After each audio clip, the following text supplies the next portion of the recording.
Today's presenters are Malia, Hendrik, and myself, Robin.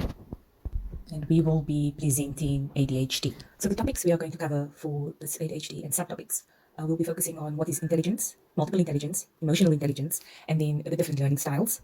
We'll also cover why we chose ADHD, explaining somewhat a bit of what ADHD is, how this barrier prevents learners from displaying their abilities, how we can support learners who are experiencing ADHD, the brain or a depiction of what an ADHD brain versus a neurotypical brain looks like and functions, and then our final conclusion of our topic. Slide 3 is just an overview of what I've just explained in the slide before this, and what our assignment is going to be focusing on.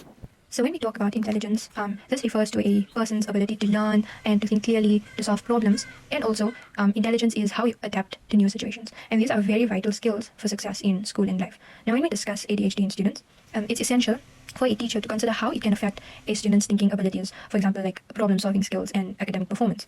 And intelligence isn't just a single measure, but it encompasses various thinking skills such as memory, attention, language use, or even abstract thinking. Now, students with ADHD can have like diverse levels of intelligence, just like any other student. So some students with ADHD might show exceptional creativity, but they could struggle with maintaining focus for extended period of times. And to understand the connection between ADHD and intelligence, it's important to consider factors like a student's planning abilities, memory, or even information processing. Yeah, we're going to further discuss what intelligence is, and just a quick recap: it is one's ability to acquire experiences, being able to adapt, shape, and select environments.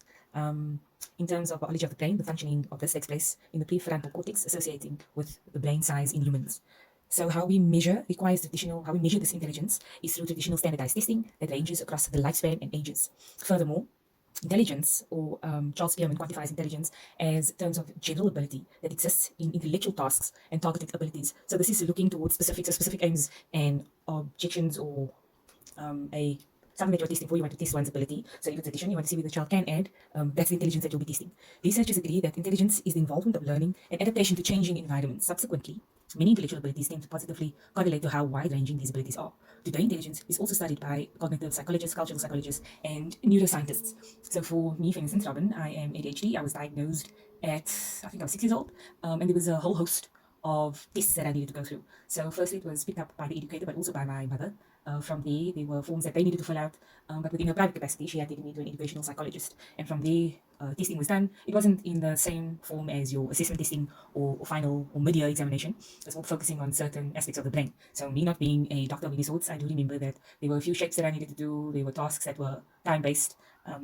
So these were done extensively, and the findings were that I do suffer from ADHD, and the medication and a change of the way my learning style was then put forward at school needed to change. So I went from doing your normal way of learning to having different types and form of learning. So it would be tactile, or it would be where I would bounce something, clap if I was counting. So then there was an interruption in the way things were done traditionally to the way the educator then had to tailor make, and allow me to then become and acquire intelligence within the classroom. So this is the multiple intelligence slide, which is a theory done by Howard Gardner. He basically says that there are different types of intelligence, and certain students excel in certain topics. For instance, one student is maybe great at mathematics, and another student is great at music. There are 8 primary multiple intelligences, which is the visual and spatial intelligence. This is the picture smart. They usually learn through pictures and visual aids. Second one is linguistic and verbal intelligence. This is the word smart. Word smart, they excel in reading and writing. Number 3 is logical mathematical. These students tend to think logically, critically, and they excel in mathematics. Number 4 is body kinesthetic.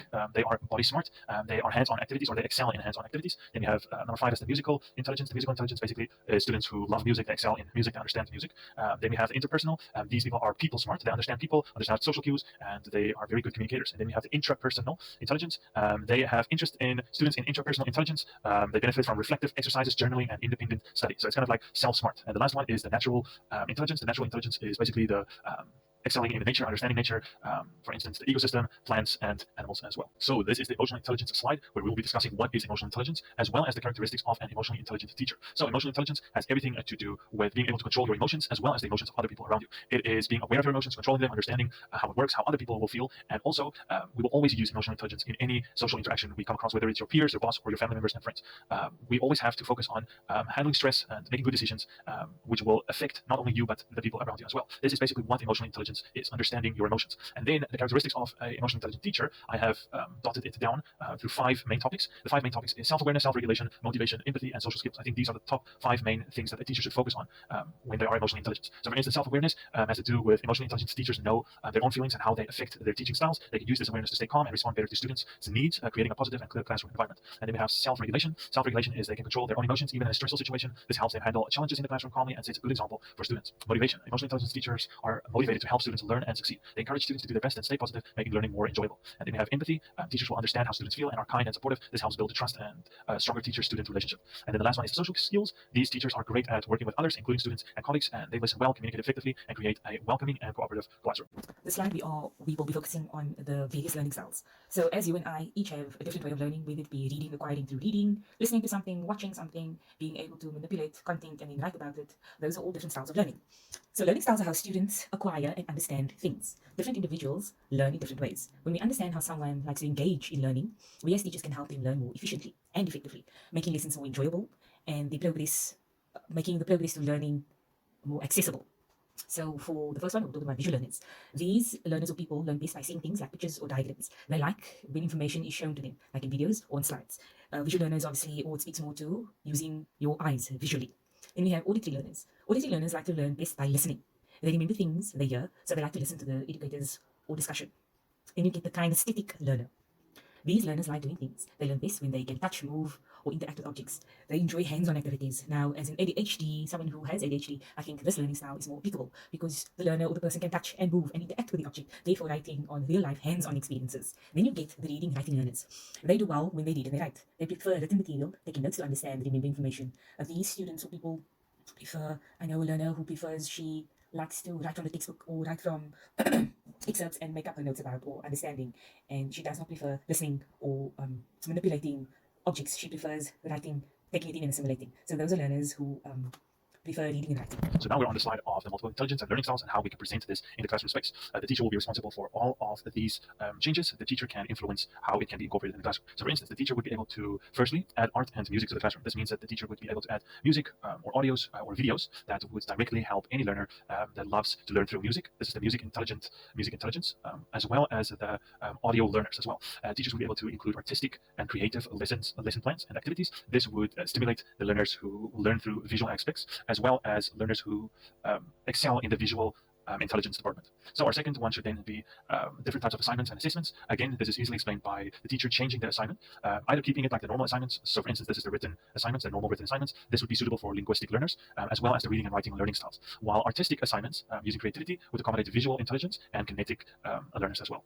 And then we go on to including technology as well as using outdoor activities. By incorporating technology in our lessons, you will accommodate many different learning styles and multiple intelligences, such as the visual, the auditory, and the kinetic learners. Students who can study nature outside and report their findings will help students with the naturalistic intelligence the most. Next, we move on to the individualized learning. These are the students who love to learn on their own. They love to be left alone, and teachers should always include this in the classroom as well, because if a teacher lets students have the freedom to work on their own and express their own opinions, as well as encourage critical thinking skills about this project, this will help interpersonal learners the most, but make sure to always include hands-on activities as well as auditory activities. And then the last one is we can incorporate group activities. With group activities or changing the classroom to a group work will definitely allow interpersonal students to excel more. They will benefit from learning from their peers, practicing linguistic verbal intelligence, and will be able to share their ideas openly to the group members. Include bigger projects for these students so that each student will be able to participate and share their own ideas. As a group, we have chosen to focus on the challenges that students face because it's a very crucial and often overlooked aspect of their education. And researching topics like ADHD not only broadens our understanding of these challenges, but they also provide insights into how we can better support these students as future teachers. Now, addressing these challenges that the student faces, such as ADHD, is a very fundamental step towards creating a more inclusive and supportive educational environment. And by openly discussing these challenges, we can provide the necessary support for them. So this reduces the stigma and drive progress in education and healthcare to help them thrive better. So to explain ADHD, learning barriers or challenges that schools, educators, and most importantly the learners struggle to cope with either specific or most subjects. Learners that experience attention deficit hyperactivity disorder have difficulties in acquisition of cognition skills. So it's very difficult for a standardized or normal way of teaching maybe mathematics concept of adding or multiplication or division for a grade maybe 4 learner who has this ADHD.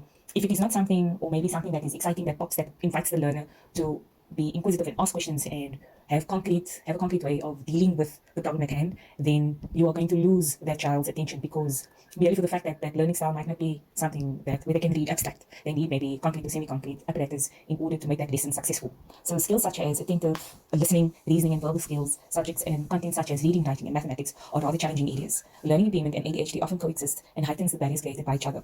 As explained on the next slide, ADHD can be characterized as inattention, hyperactivity, and impulsivity. So further explaining, the characteristics of ADHD are inattention, missed attention to detail, careless mistakes at school or sports or just generally, avoiding tasks that require more critical thinking and attention.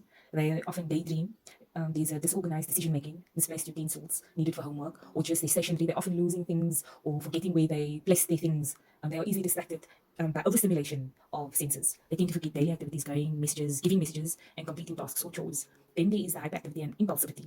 This is more to do with movement and being able to really wait one's turn. So, for instance, struggling with sitting still in class, instead you find them fidgety, walking around, running, climbing when they are supposed to be seated. They struggle with silent participatory activities, constantly talking or babbling away. They often interrupt conversation. So when the conversation is happening between one and the other, it's difficult for learners or people to wait their turn, so they often interject. I often find myself doing that a lot of the time. They ignore turn taking or waiting in a line and asking permission to borrow things such as someone's skin. So in the heat of the moment, if they are busy and something is available to them at the time, they will take, but it's not something that is done in malice. It is a condition. It's one of the characteristics.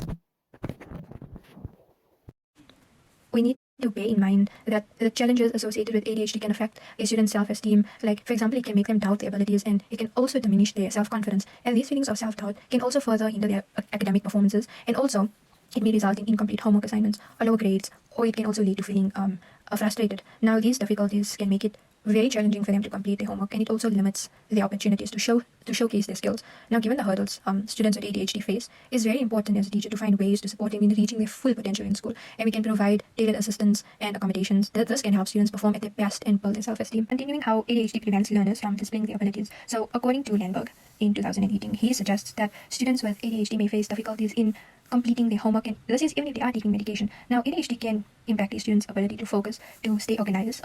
This includes managing their time effectively, which is very essential for successful homework completion that is required by the teacher.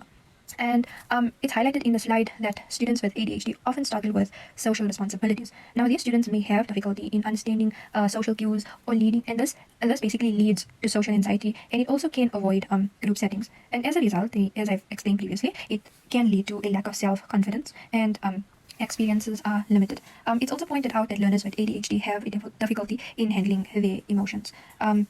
ADHD is a complex disorder that goes beyond its stereotypical image of hyperactivity, and it also can have a profound effect on a student's emotional well-being. So our next slide is the interventions, how to support learners who are experiencing ADHD. Right off the bat, we begin with academic support.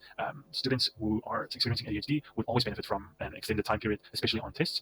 Teachers would be able to adapt their lesson plans, always add engaging material, and incorporate technology. I think technology on its own will always be a flashy thing for students to keep their focus on because it's something new and something fresh. The next one is classroom management. Teachers should create a structured and well-routine followed classroom, because this will create atmosphere for students, regardless if they experience ADHD or not. It will create a routine classroom for students to easily follow and not get lost along the way. Also adding clear visual instructions and visual aids on the boards and on the walls as well. Next, we have the behavioral management.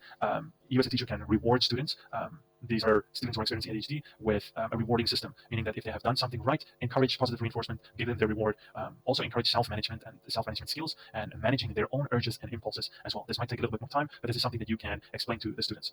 Teach self-reflection. It's one of the greatest ways for students to evaluate themselves in the classroom and checking up on their own actions and their own impulses and their own urges. The next one is social training. This is for students who struggle to make friends. You as a teacher can make sure students are always included. You can do forced grouped works, because sometimes students with ADHD struggle to include themselves in the group. So always make sure that students are included in the group, especially in peer-to-peer work, and try to implement social skill training as well. This will be very, very beneficial for students overall. And then the last one is teacher training. The teacher should always be trained beforehand, especially when dealing with students who are experiencing ADHD, or you can also train teachers to be able to adapt to these types of lesson plans.